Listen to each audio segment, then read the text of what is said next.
चंद्रशेखर ठाकूर, श्रोती सरदेसाई. फक्त एक मनापासून सांगतो की उपस्थिती कमी आहे म्हणून आम्ही दोघंही जराही नाराज नाही. नेहमी जसा कार्यक्रम करतो तसाच करणार, ओढून काढणार नाही. कारण काय की किती माणसं नाव हे कोणाच्या हातात नसतं. आणि दुसरी गोष्ट म्हणजे मी सगळ्यात मोठा जो कार्यक्रम केला होता ना तो 2007 साली नाशिकला केला होता कालिदास कला मंदिरमध्ये. आणि त्या कार्यक्रमाला 1430 श्रोते उपस्थित होते आणि थिएटरची कॅपॅसिटी होती 1180, पण लोक खाली बसले होते. तो हा जो रेकॉर्ड आहे तो सेमीनी सांगितलं की this is the biggest program across India. शिअरबाजार ऐकायला 1430 कुठे आजपर्यंत आले नाही. पण त्याचा दुसरा जो रेकॉर्ड आहे खालचा तो देखील माझ्याच नावावरती आहे. 2005 साली मी गोरेगावला बुद्ध विहारमध्ये कार्यक्रम केला होता. त्याला फक्त 5 माणसं होती. त्यामुळे आज नक्की तो रेकॉर्ड मोडला नाही. दोन्ही रेकॉर्ड कोणी मोडले नसतील असं. आणि काय आहे की उपस्थिती कमी त्याच्यात काही असल्यासारखं नाही. माणसं आलेली असतात प्रेमाने. पण उपस्थिती कमी असली की त्याचा फायदा विनोदासाठी कसं करून घेतात त्याचं उदाहरण म्हणजे आपले पु ल देशपांडे. माझा आवाज येतोय ना मागे सगळ्यांना? आपल्याला अरुण दाते माहिती आहे आपल्याला. अरुण दातेंचा एक व्हिडिओ आहे. ते म्हणाले की मी इंदूरला राहत असे आणि मग ते मुंबईला आले. ज्यावेळी ते मुंबईला आले त्यावेळी त्यांचं नावही कोणाला माहिती नव्हतं. कारण ते गायक होते पण तिकडे इंदूरमध्ये माहिती असेल, मुंबईत कोणी माहिती नव्हतं. त्यामुळे ते म्हणाले की माझा कार्यक्रम कोणीतरी ठेवला होता आणि अर्थातच अरुण दाते नाव कोणाला माहिती नसल्यामुळे खूप वर्ष झाली या गोष्टीला अतिशय तुरळक उपस्थिती होती, अतिशय तुरळक. पण ते म्हणाले मला भाग्य असं की मुंबईत तुम्हाला पहिलाच कार्यक्रम होता आणि त्या कार्यक्रमाला साक्षात पु ल देशपांडे येऊन बसले होते. मला म्हणाले कोणाला आनंद होईल ना पु ल प्रेक्षक झाले म्हणून. तर दातेंनी लिहिले अरुण दातेंनी मी पहिलं जाऊन त्यांना वाकून नमस्कार केला पुलांना आणि त्यांना विचारलं माझं नावही कोणाला माहिती नाही आणि इतकी तुरळक उपस्थिती, मग तुम्ही कसं काय माझ्या कार्यक्रमाला आले? शेवटी पुलच त्याच्यात असं आहे आयोजकांनी बोलावलं असेल म्हणून तुला आले असेल ती गोष्ट वेगळी. पण त्यांनी विचारलं माझ्यासारख्या छोट्या माणसाच्या कार्यक्रमाला तुम्ही कसं काय आले? मुलांनी उत्तर दिलं अरुण दातेंना. ते म्हणजे अहो गेली 2 महिने माझी तब्येत बिघडली आहे. त्यावेळी डॉक्टरने सांगितलं की बाहेर कुठेही फिरू नका. त्या 2 महिने मी घरीच होतो. का डॉक्टरांच्याकडे गेलो फॉलोअपसाठी. त्यावेळी डॉक्टर म्हणाले आता हळूहळू बाहेर जायला सुरुवात करा, फक्त जिथे कमी गर्दी असेल त्या ठिकाणी जा. म्हणजे त्या प्रसंगाचा प्रसंगनिष्ठ विनोद म्हणतात की त्याचाही त्याने उपयोग करून घेतला. असो मी निवेदन करण्यासाठी आलो नाही, ताईच्या बरोबर येतो मी, कारण आजचा कार्यक्रम खरा त्यांचा आहे. काय आलं मी इतकी वर्ष क्षेत्रात असल्यामुळे तारीसाहेब ठाकूरांचा कार्यक्रम नाही, ताईंचा कार्यक्रम आहे, त्याच्याबरोबर येतो तांत्रिक सहाय्य करायला एवढं. आणि दुसरं कसं आहे की निवेदन का करत नाही मी, मंगेश पाडगावकरांची एक चारोळी आहे. ते म्हणतात प्रेम कधी कुणाचं तराजूमध्ये तोलू नये, कुणी गाणं म्हणत असेल तर आपण तिथे बोलू नये. फक्त कसं असतं गायकाला किंवा गायिकेला 2 गाण्याच्या मध्ये एक विश्रांती हवी असते, 1 मिनिट 1.5 मिनिट पाणी प्यायला वगैरे, तेवढंच माझं काम. तर आपण आणि ही सगळी गाणी तुम्हाला आवडणारी असतील कारण जुन्या काळात ती गाणी आहेत आणि आम्ही नेहमी कार्यक्रमामध्ये हीच गाणी घेतो की आपल्याच वयाची मंडळी नॉर्मली असतात. तर तुम्हाला सगळी गाणी आवडणारी आहेत, तुम्हाला ओळखीची गाणी आहेत. आपण पुढच्या गाण्याकडे वळूया.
रेकॉर्ड करतोय तो उद्या तुम्हाला यूट्यूबवरती दिसेल. मी तारी साहेबांना लिंक पाठवेन, ते तुम्हाला ग्रुपवरती फॉरवर्ड करते. काय होतं, अनेक वेळा कार्यक्रमाला मंडळी येऊ शकत नाही, त्यांच्यासाठी माझी पद्धत असते यूट्यूबवरती टाकतो आणि तुम्हाला सांगतो याला ₹1 पण खर्च येत नाही हो. हे सगळं बिल गेट्स ते फुकट दिले. आम्ही करंट हे सगळे आपल्याकडे जुनी गाणी म्हटलं तुम्हाला सगळ्यांना माहिती असते. आपण सगळे जुन्या गाण्यामध्ये जुन्या गोष्टीमध्ये रमतो. जसं 1966 साली एक चित्रपट आला होता दक्षिणेकडचा, त्याचं नाव होतं महाभारत. हिंदी चित्रपट होता. आता दक्षिणेकडचा म्हटल्यावरती फ्लिक्सची रेलचेल होती.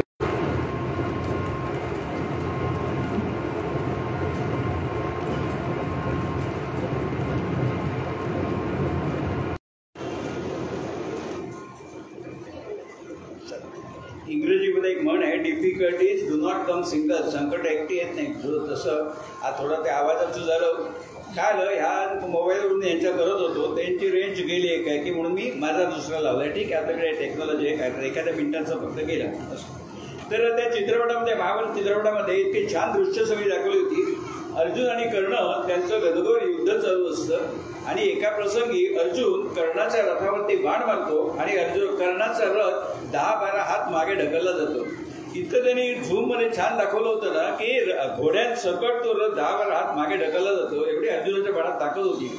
थोड्या वेळाने कर्ण अर्जुनाच्या रथावरती बाण मारतो आणि अर्जुनाचा रथ एवढासा 1 इंचवर मागे ढकलला जातो.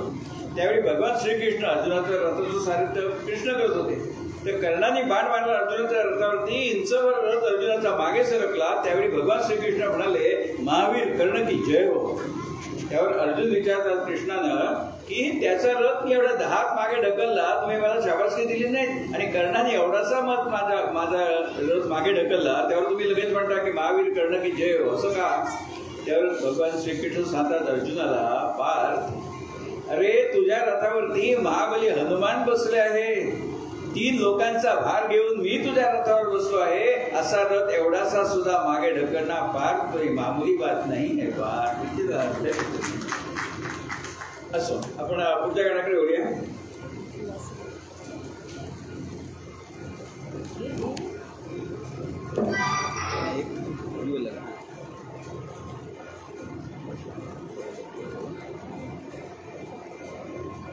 सुहासिनी चित्रपटातलं गाणं आहे, तुम्हाला सगळ्यांना आवडलं.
I'm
कसं आहे, तृप्तीताईंसाठी एकदा जोरदार टाळ्या झाल्या पाहिजे. तर मला वाक्य पुरं करू दे. मी म्हणत होतो तृप्तीताईंसाठी एकदा जोरदार टाळ्या झाल्या पाहिजे. तसं न सांगता सुद्धा ज्यावेळी टाळ्या वाजतात ना, त्या टाळ्यातला आनंद खरा असतो.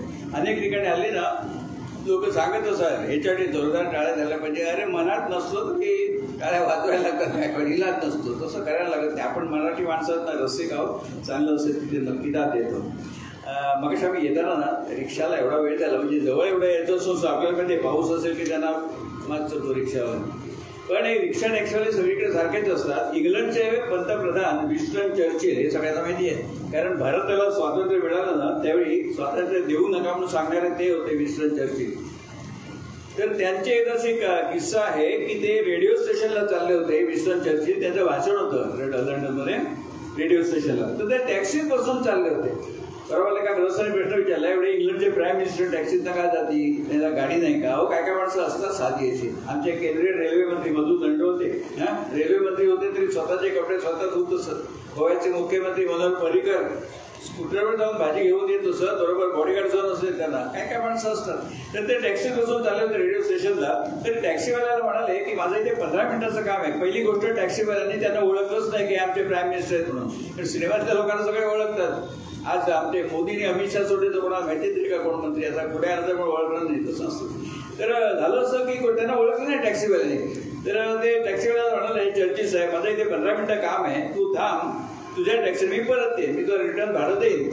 तो टॅक्सीवाला म्हणाला त्यांना, नाही सर सॉरी मी थांबू शकत नाही, तुम्हाला ड्रॉप करून मी घरी जाणार, कारण आज आमच्या प्राईम मिनिस्टर साहेबांचं भाषण आहे रेडिओवरती, ते मला ऐकायला जायला पाहिजे म्हणून. त्यांनी ओळखलं तो हे ते दोन. पण चर्चेचा खूप खुश झाले का जनता आपल्यावर एवढी प्रेम करते का की माझ्या भाषणासाठी तो मनुष्य भाडं सोडायला तयार झाला. ते चर्चिल याला म्हणाले, बघ परत मला दुसरी टॅक्सी शोधायला लागेल, थांब ना तू, मी तुला रिटर्न भाडं देणार, शिवाय वरती 2 पाऊंड जास्त देईन. तो म्हणाला बिलकुल नाही, मला सरांचं भाषण ऐकायला झालं पाहिजे, तुम्ही मला भरली वीट घालू नका. पुन्हा ते म्हणाले, हे बघ राहू दे, मी तुला 5 पाऊंड जास्त देईन, रिटर्न भाडं तर देणारच, शिवाय 5 पाऊंड जास्त देईन, तू थांब ना. तुला सॉरी सर तुम्हाला सांगू नका परत मला साहेबांचं भाषण ऐकायला द्यायचंय म्हणून. शेवटी चर्चिल म्हणाले त्याला, हे बघ तुझं राहू दे माझं राहू दे, मी तुला $10 जास्त देईन. तेव्हा टॅक्सीवाला म्हणाला, ओके थांबतो म्हणाला, नो प्रॉब्लेम. आणि तो थांबला. भाषण झाल्यावरती त्या टॅक्सीत बसले चर्चिल आणि घरच्या दिशेने चालले. रिटर्न जर्नीमध्ये टॅक्सीवाल्याला विचारलं चर्चिल साहेबांनी, काय रे मी तुला 2 वेळा सांगितलं थांब थांब थांब, तू म्हणाला मला थांबता येणार नाही, चर्चिल साहेबांचं भाषण ऐकायचंय, आता कसं काय थांबलास? टॅक्सीवाला म्हणाला, सर तुम्ही मला 10 पाऊंड जास्त देणार म्हणालात ना. अरे मग झक मारत गेला चर्चिल म्हणाला. हे तात्पर्य चर्चिल साहेबांनी लिहिलंय, माझी किंमत किती, फक्त 10 पाऊंड. 10 पाऊंडासाठी तो भाषण सोडायला तयार झाला. तसे काही गमतीच्या गोष्टी असतात. आपण पुढच्या गाण्याकडे बोलूया. तुम्हाला आवडणार आहे सगळं, जरा एक जोश निर्माण करणारं शम्मी कपूर.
आम्ही दोघंही कोकणात या देवगड आपण सगळ्यांना माहिती आहे, आमच्या दोघांचं गाव देवगड. इकडे पण बरीच मंडळी असतील. मुंबईमध्ये कसं 60% कोकणच आहे ना.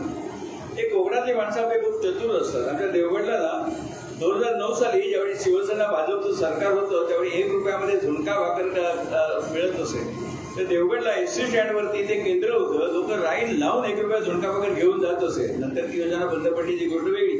तर ते देवगड एसटी स्टँडला कॅन्टीन चालवणारा जो कॉन्ट्रॅक्टर होता ना त्याचं नाव दत्ता पारकर. तो माझा शाळा सोबती होता. तर एकदा मी आणि माझ्या गावाला भाऊ असतो, दोघं गेलो एसटी स्टँडवर. बघतो ते राग 100-125 लोक राग लावून झुणका भाकर घेऊन जात आहेत. तर माझा भाऊ तसाच साधा भोळा आहे. तो त्या आमच्या दोघांचा एक कॉमन फ्रेंड तो. माझा भाऊ गावाला असतो. तो दत्ता पारकरला म्हणाला, कॅन्टीन कॉन्ट्रॅक्टरला, काय रे तू काय 1 रुपयात कसं काय परवडतं झुणका भाकर देव?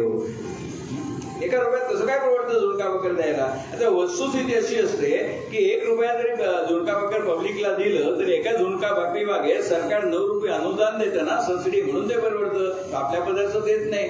पण तो कसा चतुर दत्ता पारकर, त्यांनी अजिबात हे सांगितलं नाही. माझ्या भावाने विचारलं 1 रुपयात कसं काय परवडतं रे? तो म्हणाला माझ्या भावाला, आता परवडता का नाही परवडता, देवचा नाता चांगला द्यावचा आहे. जे परवडतं की नाही द्यायचं ना, चांगलं यायचं. माझा भाऊ एवढा प्रभावित झाला. म्हणला काय देव माणूस आहे, मला 1 रुपयात परवडतं तरी देतो. त्याला घरी आलं, त्या काय बोललो नाही. घरी आल्यावर भावाला म्हटलं, अरे 9 रुपये सरकार सबसिडी देतं म्हणून परवडतंय. त्यामुळे तो काय पदार्थ म्हटलं 8 दिवसात दिवाळा निघेल 1 रुपया दिलं तर.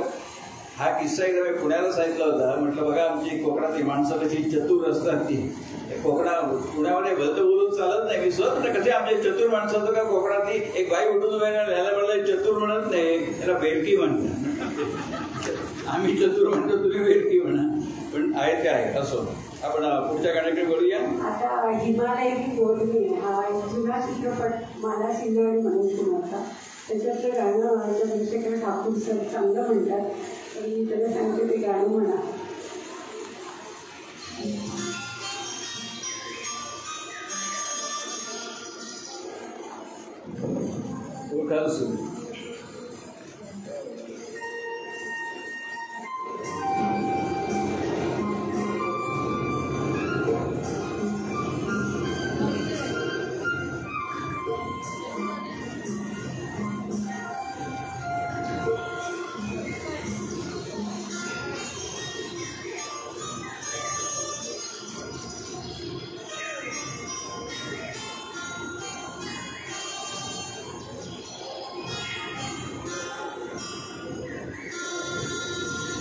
शांसी महबूबा हो मेरी कब ऐसा मैंने सोचा था,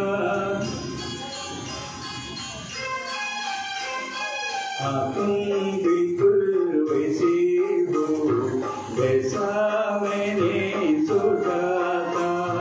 शांसी महबूबा हो मेरी कब ऐसा मैंने सोचा था, हाँ तुम बिल्कुल वैसी हो जैसा मैंने सोचा था.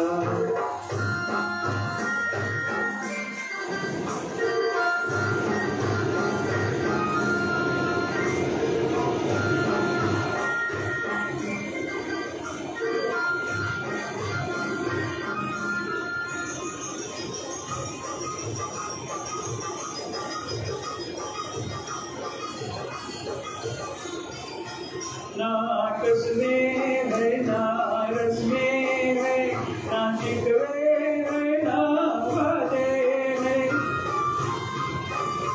ना कसमें है ना रस में है, ना शिकवे है ना वादे है. एक सूरत भोली भाली है, दो नैना सीधे साधे है, दो नैना सीधे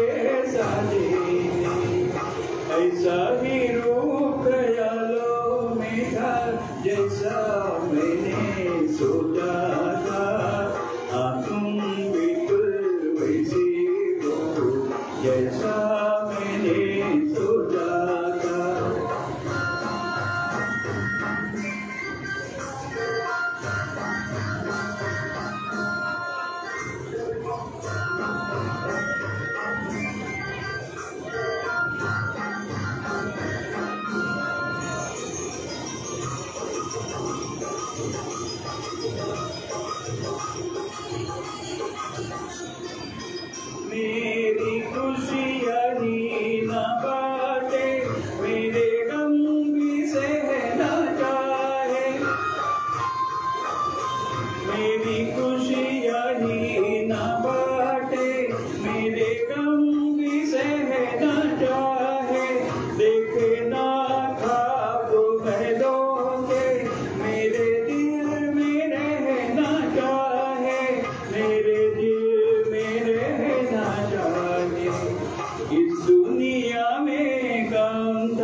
जैसा जैसा मैंने सोचा था, हाँ तुम बिल्कुल वैसी हो जैसा मैंने सोचा था। झांसी महबूबा हो मेरी कब ऐसा मैंने सोचा था, हाँ तुम बिल्कुल वैसी हो जैसा मैंने सोचा था, हाँ तुम बिल्कुल वैसी हो जैसा मैंने सोचा था। ही संगीत विशारद वगैरे नाहीये, ताई आहेत, त्यांच्याबरोबर राहून राहून तुला संगे मातीचं वाचं लागे तसं थोडं थोडं आपण पुढच्या गाण्याकडे वळूया.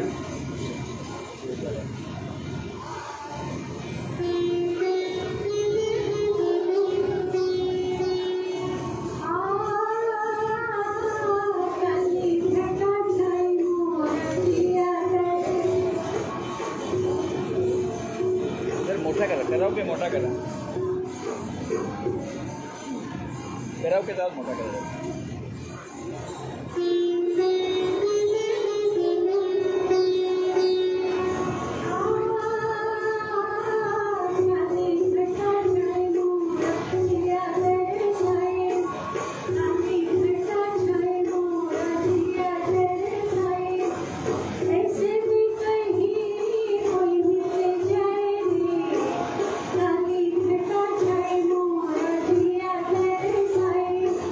Let's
धन्यवाद. आमची अडचण तुम्ही जाणून घेतली. काय हे कलाकाराचे होतं असं की ते बीट्स कळले नाही तर पण इलाज नसतो. आणि आमची सवय दुसऱ्याच्या घरात जाऊन छानपणा करायचा नाही. पण तुम्ही ओळखलं त्यावेळी छान झालं. आता सोयीचं झालं. पण तुम्हाला ऐकू येते ना हे? ठीक आहे. पु ल देशपांडेंनी एक व्याख्या केली आहे, हाडाचा शिक्षक आणि व्यासंगी शिक्षक. मुलं म्हणतात हाडाचा शिक्षक म्हणजे जो कठीण विषय सोपा करून शिकवतो तो हाडाचा शिक्षक, आणि व्यासंगी शिक्षक म्हणजे सोप्याचा सोपा विषय गुंतागुंतीचा करून शिकवतो तो व्यासंगी शिक्षक. आमच्या काही शिक्षिका होत्या, त्या हाडाच्या शिक्षिका होत्या. उदाहरण सांगतो तुम्हाला, अतिशय लोकप्रिय होता, महापौर पुरस्कार पण त्यांना मिळालेला आहे. तर एकदा मुलांना त्यांनी प्रश्न विचारला. माझगावच्या शाळेत होत्या मुंबईतली मुलं सगळी. त्यांनी मुलांना प्रश्न विचारला की तुम्ही रेल्वेचं इंजिन बघितलं ना? सगळ्या मुलांना बघितलेलं असतं. तर म्हणाले रेल्वेचं इंजिन आणि किडा या दोघांमध्ये अधिक शक्तिशाली कोण रे बाळांनो? मुलांनी एकमुखी उत्तर दिलं, रेल्वेचं इंजिन शक्तिशाली. त्यामुळे बिलकुल नाही, किडा अधिक शक्तिशाली. मुलं म्हणाले बाई असं कसं? किडा कसा काय शक्तिशाली? त्या म्हणाल्या किडा स्वतःच्या इच्छेने चालू शकतो, रेल्वेचं इंजिन स्वतःच्या इच्छेने चालू शकत नाही, म्हणून किडा जास्त शक्तिशाली. मुलांना आवडलं. मग त्या म्हणाल्या बाळांनो हे मी नाही सांगत रे, हे स्वामी विवेकानंदांनी सांगितलंय. माझं पण त्यांचा धडा शिकायचा का? म्हणजे असं मुलांच्या मनामध्ये एक उत्सुकता आहे. खरा हाडाचा शिक्षक तो असं असतो. असं तुम्ही आता आवाज ऍडजस्ट करायचा का ते बघा.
सुनील दत्ता आणि वहिदा रहमान या चित्रपटात मुझे जीने दो या चित्रपटात.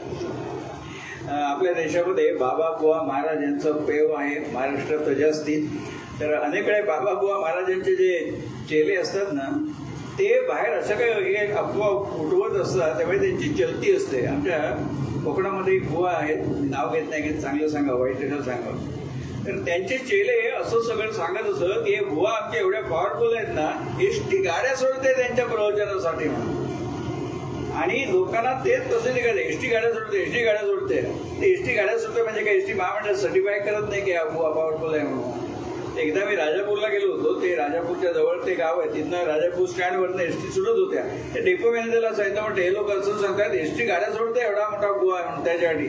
एसटीचा डेपो मॅनेजर म्हणाला आमचा त्याच्याशी काही देणं घेणं नाही, आम्ही एसटी महामंडळ आहोत, आमची जबाबदारी कायद्याने आहे ती प्रवाशाला जायचं तर ते आम्हाला त्यांना पोचवायला पाहिजे म्हणून गणपती जास्त गाड्याची सोडते ना एसटी त्यांची जबाबदारी ती कायद्याने मोनोपली आहे ना त्यांची. तर ते म्हणाले जिथे पॅसेंजर आहे तिथे आम्ही गाड्या सोडणार. 50 माणसं दिसत आहेत समोर आम्ही विचारतो कुठे जायचंय नाणीला जायचंय ती गाडी सोडली. आणि त्या गाड्यांना भाडं नेहमीपेक्षा जास्त असतं आम्हाला म्हणजे प्रॉफिट असतं त्याच्यामध्ये. त्यामुळे पण हे लोक त्याचा असा उपयोग करून घे एसटीच्या गाडीवर सुटतात त्याच्यासाठी त्याच्यासाठी गाड्या नाहीत. पण हे तुम्हाला कळतं अशिक्षित लोकांना कळत नाही ज्याला परवडत नाही ते सुद्धा गाड्या करून जातात महाराजांच्या दर्शनासाठी. तर आपण पुढच्या गाण्याकडे जाऊया. नैनो मे भद्राचा आहे खूप छान आहे.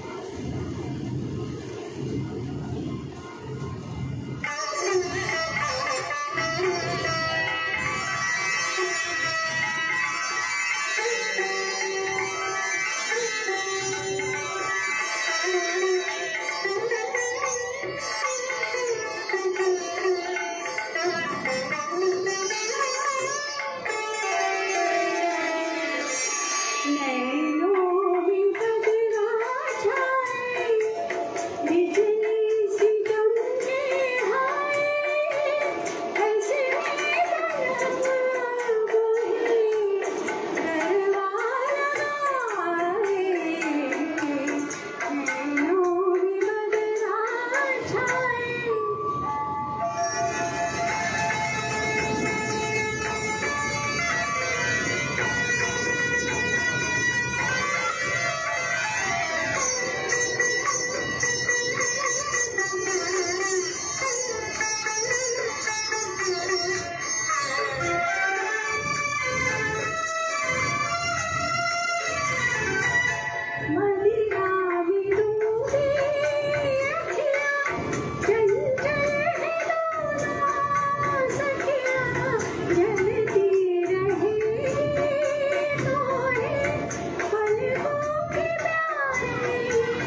सांगायचं म्हणजे उद्या बाभई राम मंदिरामध्ये संध्याकाळी 4 वाजता त्यांच्या गाण्याचा कार्यक्रम आहे. ती सगळी गणपतीची गाणी असणार आहेत. आज कसं काय आम्ही पहिलं गणपतीचं गाणं घेतो, शेवट आवाज येतो ना माझा, कारण मला हे वाटतं नाही. तर पहिलं गणपतीचं आणि शेवटचं गणपतीचं घेतलं, मध्ये म्हटलं जरा करमणूक म्हणून इतर गाणी घेऊया. उद्या असेल तो पूर्णपणे सगळी गणपतीची 13 गाणी असतील. संध्याकाळी 4 वाजता बाभई राम मंदिर, सगळ्यांसाठी तो कार्यक्रम खुला आहे, अवश्य या. तर माझे एक मित्र आहे, ते फिल्म इंडस्ट्रीमध्ये आहेत. तर ते म्हणाले तर आपल्याला माहिती आहे की प्राणसाहेब 40 वर्ष इंडस्ट्रीमध्ये होते आणि त्या काळी विलन म्हटलं कळत नाही की प्राण, दुसरा कोणी नव्हता. मग नंतर शत्रुघ्न सिन्हाचा उदय झाला आणि मग काही कामं शत्रुघ्न सिन्हाला मिळायला लागली. तर माझे जे मित्र आहेत फिल्म इंडस्ट्रीमध्ये, ते एकदा म्हणाले की एका पार्टीमध्ये, फिल्मी पार्टीमध्ये शत्रुघ्न सिन्हाही होते, प्राणसाहेब देखील होते आणि शत्रुघ्नचा नवीनच आला होता. 5-6 चित्रपट झाले होते त्याचे. पण ते थोडीशी त्याच्या डोक्यात हवा गेली होती की आता आपण कसं प्राणसाहेबांना टक्कर द्यायला आलो वगैरे वगैरे. ते दोघे समोरासमोर आल्यावरती इतर लोकांना काय वाटलं, आता शत्रुघ्न सिन्हा ज्युनियर, प्राणसाहेब 40 वर्षाची तपश्चर्या, जाऊन पाकून नमस्कार करतील, आपका आशीर्वादचे म्हणतील काय. प्रत्यक्षात तसं काहीच झालं नाही. शत्रुघ्न सिन्हाच्या स्टाईलमध्ये प्राणसाहेबांच्या समोर जाऊन उभे राहिले आणि प्राणसाहेबांना म्हणाले, ऐसे तो आजकल मैंने आपकी छुट्टी कर दी है. ऐसे तो मैंने आजकाल आपकी छुट्टी कर दी, असं काय प्राणची कामं गेली नव्हती. पण ते जरा डोक्यात हवा असते. ऐसे तो मैंने आजकाल आपकी छुट्टी कर दी है. तर माझा मित्र सांगत होता, सगळे लोक असे ना बघत होते की आता प्राणसाहेब तडकणार, त्याला झाड दिली बरोबर वगैरे. काही नाही, मोठी माणसं खरोखरच मोठी असतात. प्राणसाहेब काही चिडले नाही, काही नाही. तो जेव्हा म्हणाला की आजकाल मैंने आपली छुट्टी कर दी आहे, तेव्हा प्राणसाहेब एक 10 सेकंद पॉज घेतला. त्या पॉजला एवढं महत्त्व असतं ना, आपण तयार असतो, पुढे काय डायलॉग येणार आहे. 10 सेकंद पॉज घेतला आणि प्राणसाहेब म्हणाले शत्रुघ्न सिन्हाला, बेटा छुट्टी करना बहुत आसान है, लेकिन इंडस्ट्री में 40 साल रहना बहुत मुश्किल है. आणि त्यानंतर 8 वर्ष, एकूण 48 वर्ष प्राणसाहेब इंडस्ट्रीमध्ये होते. शत्रुघ्न सिन्हा 16 वर्षामध्ये पात्रासारखा ओढून गेला. त्यामुळे मोठी माणसं खरंच ही मोठी असतात. तर ही आपली ती चित्रपटसृष्टी, संगीतसृष्टी मोठी आहे ना, की सगळ्या गाण्यांचा समावेश करता येत नाही. म्हणून आम्ही काही गाण्यांचा ओझरता आढावा घेतो. तर आम्ही अंधेरीला विमाननगरमध्ये साहेब ज्येष्ठ नागरिक संघ आहे, तिथे 91 वर्षाच्या गजेंद्र गडकरबाई, वय वर्ष 91, अजूनही कार्यवाह आहेत. उत्तम सूत्रसंचालक, आवाज खणखणीत. त्या म्हणाला मेंढलीची व्याख्या तुम्हाला माहिती आहे का? म्हणजे त्याला काय सगळं म्हणायचं नसतं. म्हणाले मेंढलीची व्याख्या मी तुम्हाला सांगते. ज्या उत्तम गाण्यांचा अंतर्भाव वेळेअभावी कार्यक्रमात करता येत नाही, अशा गाण्यांचा घेतलेला धावता आढावा म्हणजे म्हणाला मेडली. एक साधा माणूस किती सांगून जातो. तर थोड्या गाण्याच्या पण मेडली घेऊया आणि मग पुढे कार्यक्रम सुरू करू.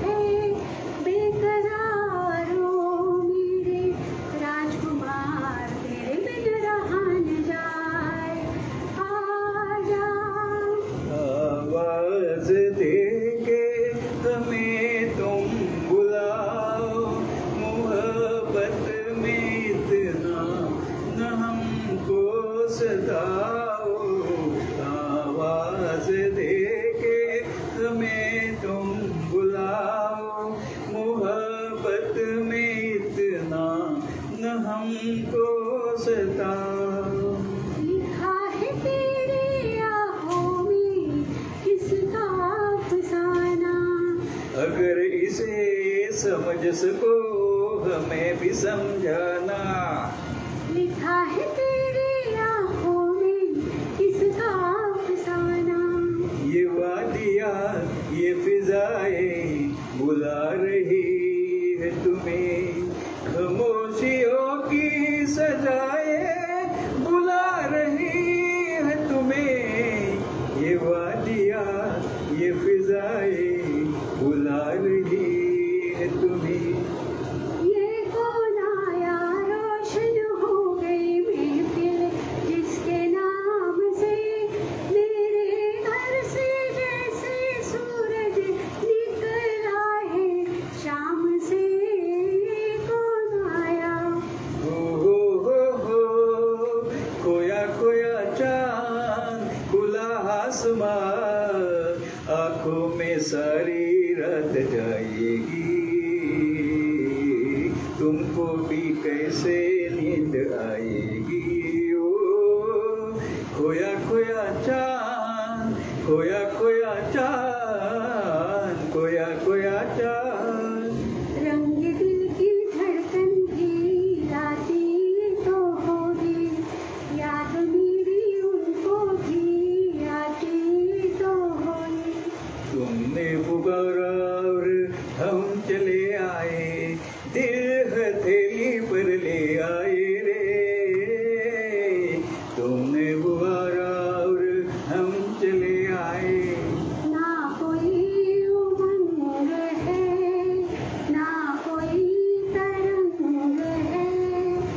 सुनो रे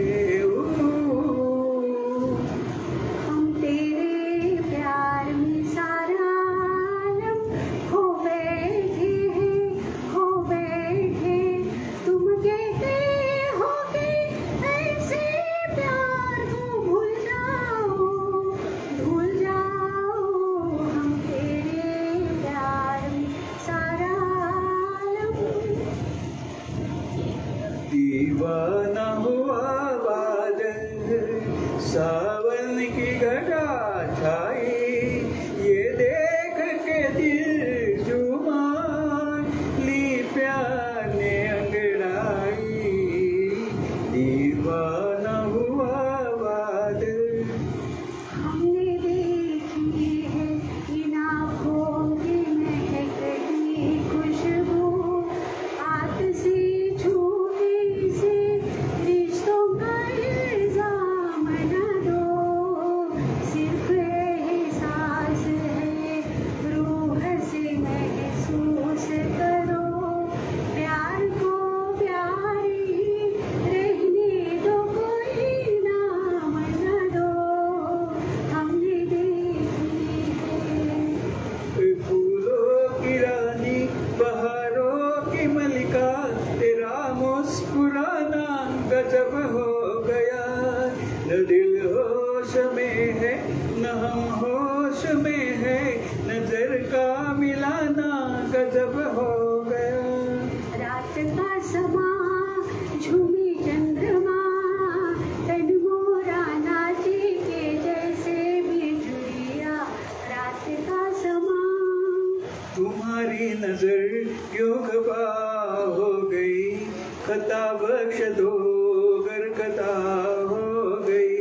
हमारा इरादा तो कुछ भी न था, तुम्हारी खता खुद सजा हो गई।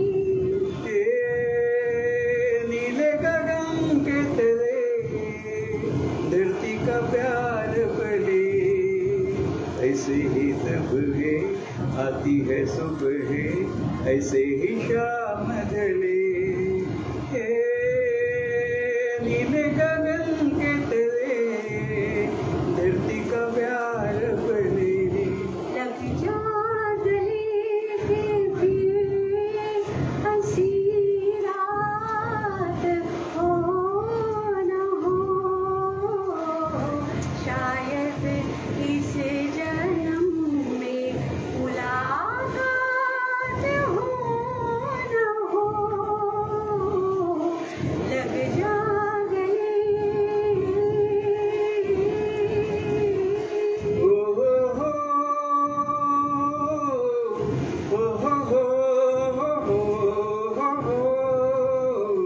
मचलती हुई हवा में झम झम, हमारे संग संग चली गंगा की लहरें।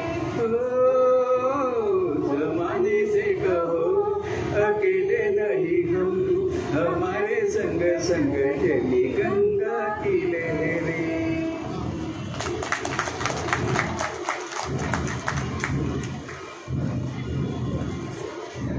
पु ल देशपांडेंनी एवढं विपुल वाङ्मय त्यांचं आहे ना, असं बोलायचं वाटलं तर कितीतरी मटेरियल मिळतं.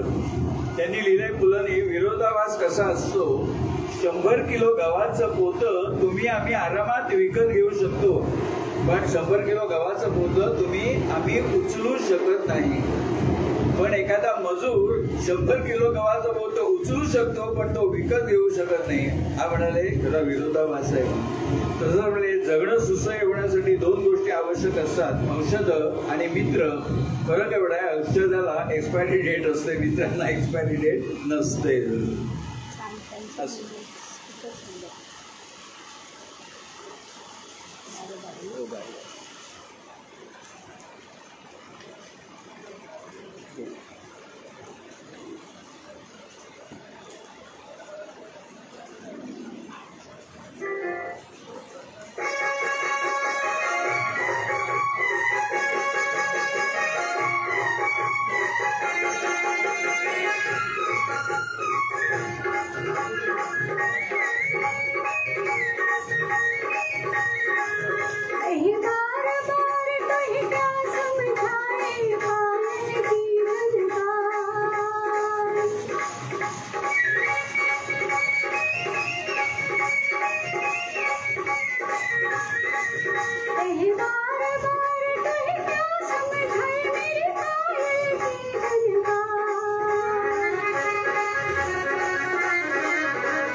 करता है इशारे चंदा सवार तो है सजनी ले चलो नदिया के पार तेरे बिन साजन लागे नदिया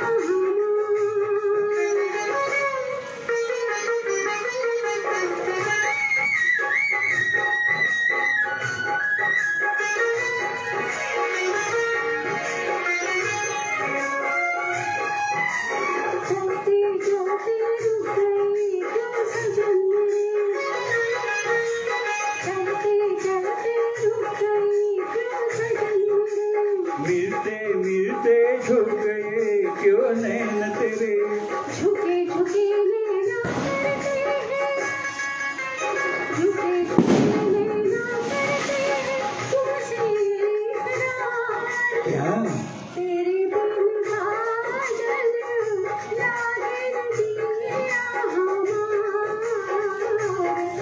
तो है सजनी ले चलो नदिया के पार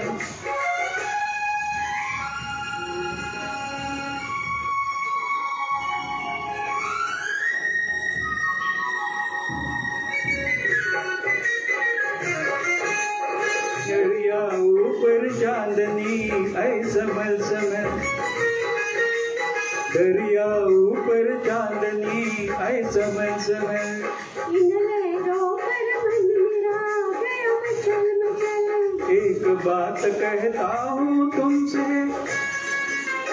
एक बात कहता हूँ तुमसे ना करना इनकार तो है सजनी ले चलो नदिया के पार तेरे बिन साजन लागे नदिया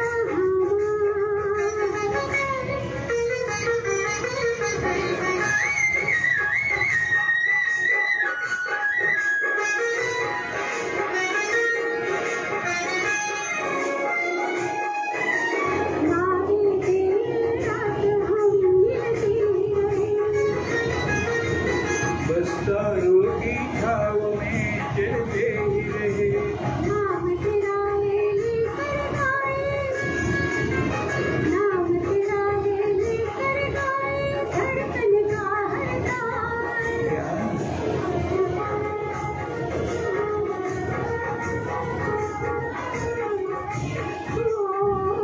तेरी बिन साजन लागे नदिया हमार बार बार कोई क्या समझाए पायल की झनकार तेरे बिन साजन लागे नदिया हमार तो है सजनी ले चलो नदिया के पार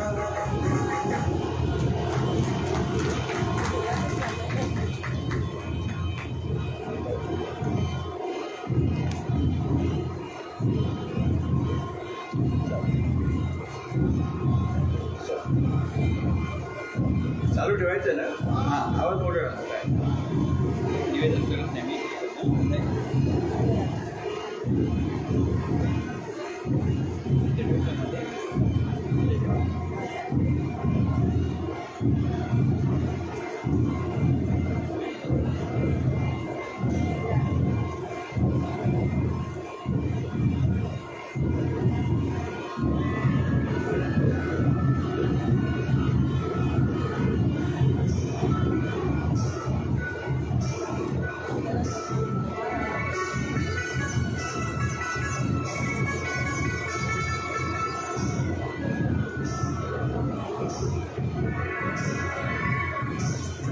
चंद्रमा रात आधी आता है चंद्रमा रात आधी रह न जाए तेरी मेरी बात आधी मुलाकात आधी आता है चंद्रमा रात आधी रह न जाए तेरी मेरी बात आधी मुलाकात आधी आता है चंद्रमा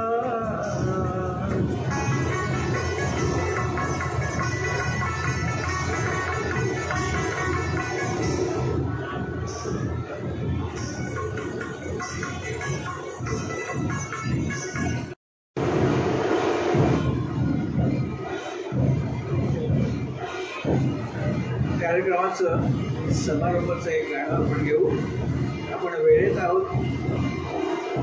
साधारणपणे 1.25 तासाचा कार्यक्रम असतो, 1 तास 20 मिनिटं.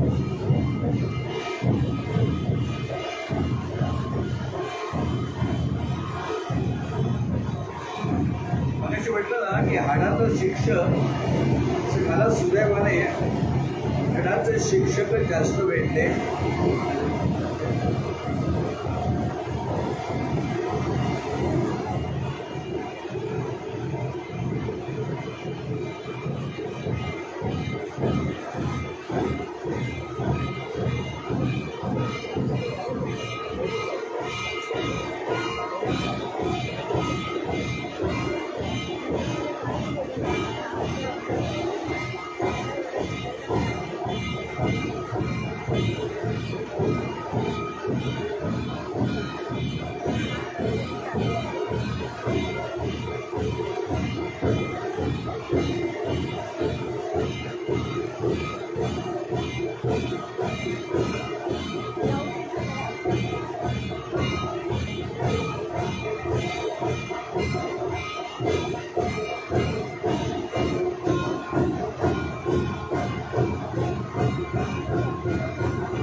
आता जरा थांबलाय आवाज.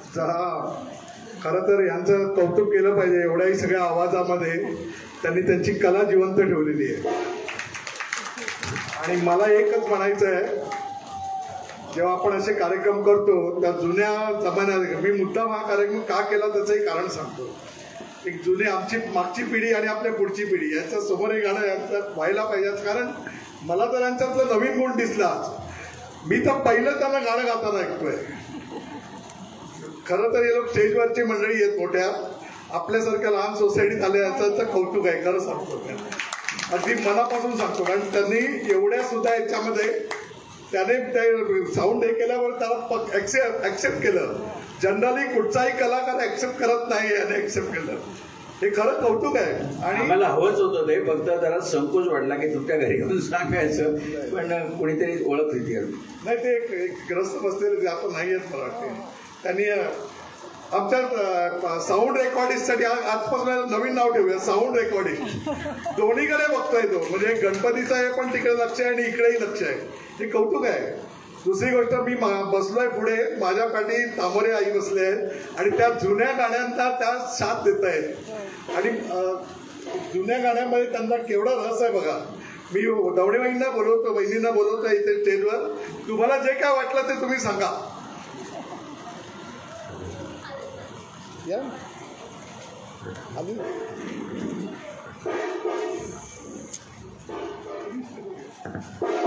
गायकवाड वहिनी होतं स्टेजवर.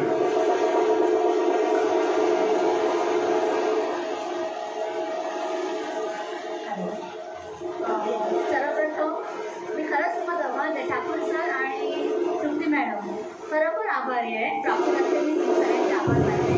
ऑलरेडी आज जर ते कमी आहे, पण तरी सुद्धा पण ना अडचणीतून पुढे येऊन तुम्ही आमचे काम सुद्धा केले. कारण तुमच्या नावातच तृप्ती आहे. तृप्ती मॅडम, तुम्ही आमचे खरोखर काम सुद्धा केलेले आहे. आणि आमची संध्याकाळ आहे, ती संध्याकाळ आहे ती अतिशय आवडत स्मरणीय आणि संस्मरणीय राहील. सगळ्या साक्षीने मी सांगते की ती आमच्या संध्याकाळ अतिशय संस्मरणीय केलेली आहे. ठाकूर सरांचं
गायकवाड वहिनींना मी यासाठीच बोलवलं की तृप्तीताई या संगीत विशारद आहे. त्या संगीत विशारद आहेत आणि इतका सुंदर आता त्यांनी सगळं पे केलं, फॉर्म चेंज केला, तो मला अधिक आवडला. मी त्यांना पहिलंच केलं होतं पॉस्टमॉर्निक नावाचं हे आहे, त्यांना तुमच्या गाण्यांचा हे आहे. मला असं वाटतं आज आम्ही सक्सेस झालो. हा पहिला कार्यक्रम असा आहे की बाहेरचा तोंड आम्ही ससड नाही केलेला. हा पहिला कार्यक्रम आहे. धन्यवाद. मी गायकवाड वहिनीला विनंती करतो की तृप्तीताईंचा त्यांनी सत्कार करायचा आहे.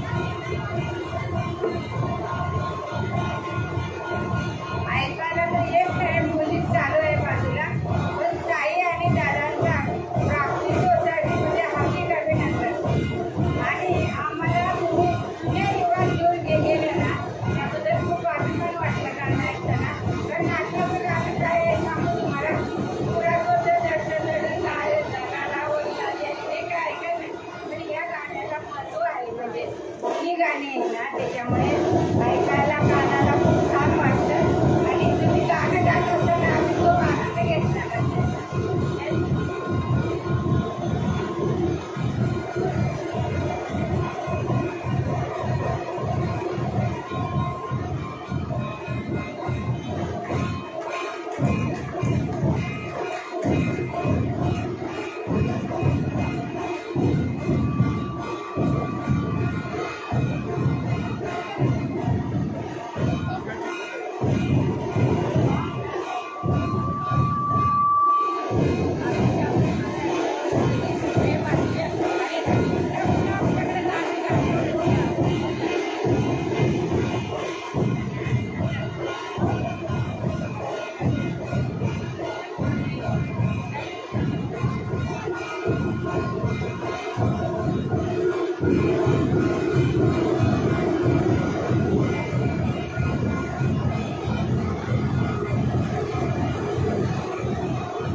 ही चाफ्याची पळणी त्यांना देतोय आपल्या सर्वांच्या वतीने. चाफ्याची वळणी.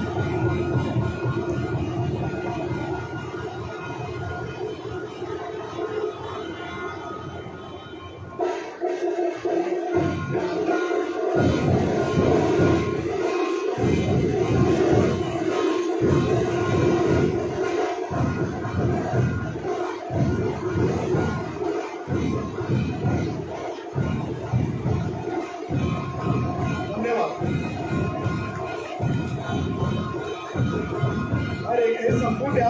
हे गाणे तरी घेतील त्यातले कार्यक्रम.